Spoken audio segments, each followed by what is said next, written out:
I feel like when you get a little bit older and you're able to get past the trauma part, the sting of it all, it's easier to look toward the end of the tunnel. I don't know that you necessarily see a light at the end of the tunnel, but you at least know there's an end to the tunnel, which is, a big deal.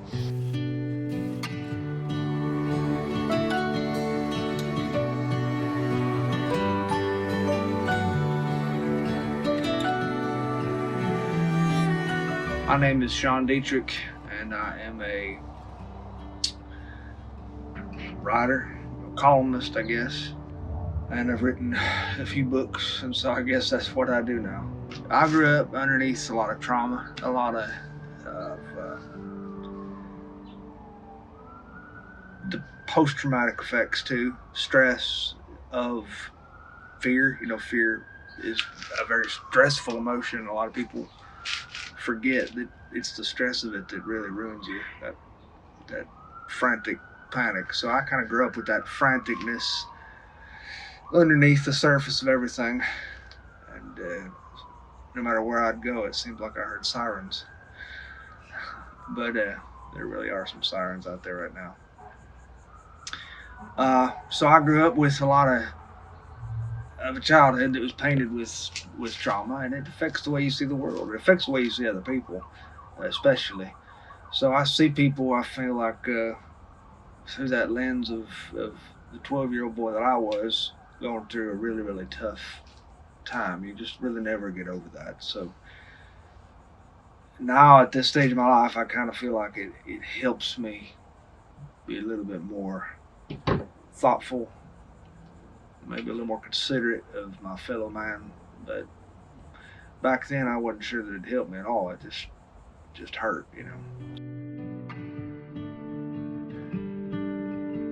My life has been kind of expressed in all sorts of different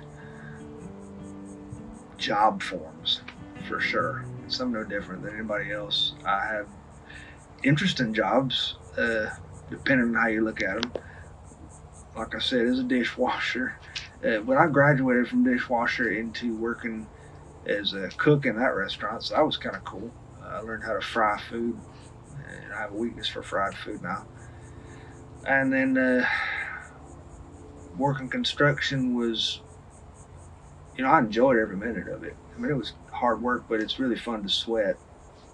It makes you feel like you did something. And I learned how to build stuff and put stuff together. And so all those things kind of, they helped me. They helped me find kind of a value in my own life, helped me feel useful. I would say that being just kind of a leaf on the stream of life, just floating around wherever the stream takes you, probably leads you to a lot of different jobs and occupations that you weren't prepared for, and each one you learn a little something new about yourself, something you didn't know was there before. So I've been fortunate enough to learn little things about myself I never knew were there before. I didn't find strength to rise above my past. I carried it with me. It's still there with me in every moment, and I still deal with the junk that came with it. It comes with it. It's a gauge for me. It helps me gauge what I feel is important and what I feel is unimportant. For instance, I have a lot of friends who they reach a stage of their life and they really are not obsessed, but it's pretty close to an obsession with money. They love money. They work for a better job and they want a good job so they can get a better job, and they want to make friends with the right people. And so you just kind of naturally accept that. And so someone who goes through trauma, you'll find that they're not really, they don't think about it that way. I'm not saying that we have it all figured out. That's for sure not the case. But you measure it differently. What good is money and a good job if you die tomorrow, or you lose your parent tomorrow, or none of that really has as much bearing on my life personally as it does on somebody's life who grew up a whole lot more secure. But my past, you know, is with me. I didn't leave it behind. I didn't rise above it. Maybe I have a periscope that pokes above all the sea of effluvia and looks around in 360 degrees, and I can see an outside world a little bit instead of getting stuck in the hopelessness of monotony that surrounds having passed. My newest book is Will the Circle Be Unbroken?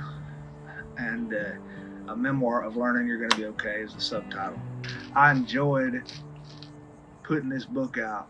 I really liked seeing my own story from a detached perspective. It's the first time in my life I might have been able to do that, where I could get back and look down and see me, but not be me in that story. And I could learn things from me that I never really could have learned before, because you can't see the ocean when you're in the water. So that was exciting to me. I felt like I was making some kind of mental progress, because it's tough for me sometimes to believe that I'm going to be okay. Maybe it's tough for everybody. I'm sure it is.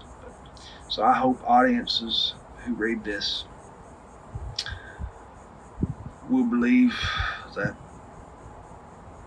it's okay to suffer, and it's also okay to expect the end to come anytime soon, the end of your suffering.